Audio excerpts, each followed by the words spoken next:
which I hate the fact that we named it Solenostemon. It's Coleus. All right, this is Coleus. Both of these are Coleus. Now, typically we don't see.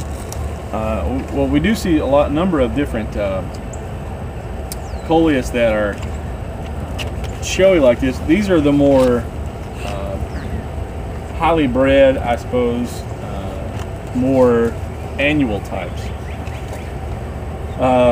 All Coleus are somewhat annual, but you can get some Coleus that are tough enough to do a little coming back periodically. But really, their best use is annuals. Okay? On Coleus, one of the easiest things, first of all, they're relatively easy to break, so be careful around them. You can have them in your garden. Second, square stems. Pronounce square stems on Coleus.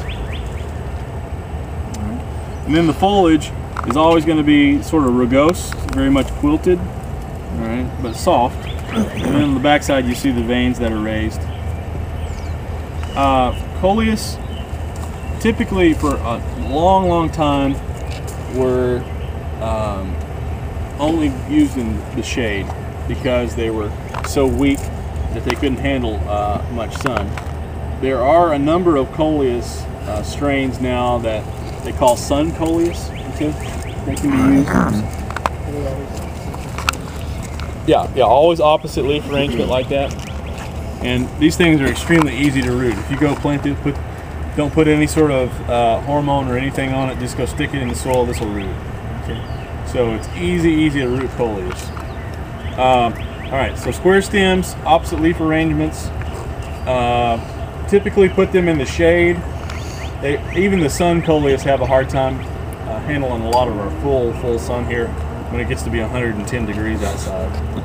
All right, and then you can already see just by these two separate plants that there are a number of different leaf colors. Really, this one's got 3 or 4 colors in that leaf, and this one's got 3 in it. There's a number of different colors and leaf color combinations, but then there's also a number of different leaf shapes. Some that are not nearly as wide as this one, some that are more narrow, some that are maybe that wide but curled. There's one called tilt-a-whirl I know of, where the leaf is actually, it looks like someone took the leaf and twisted it. Okay, so excuse me, message. So realize that there's a number of different leaf shapes and things like that. Also, the margins are always sort of toothed like this. Okay. Once this is actually the flower structures that are beginning. If I were taking care of this and not wanting to show you guys what it looked like, I would have come in and pinched that off, because it continues the plant growing in a vegetative state versus allowing it to begin to sort of become a reproductive state.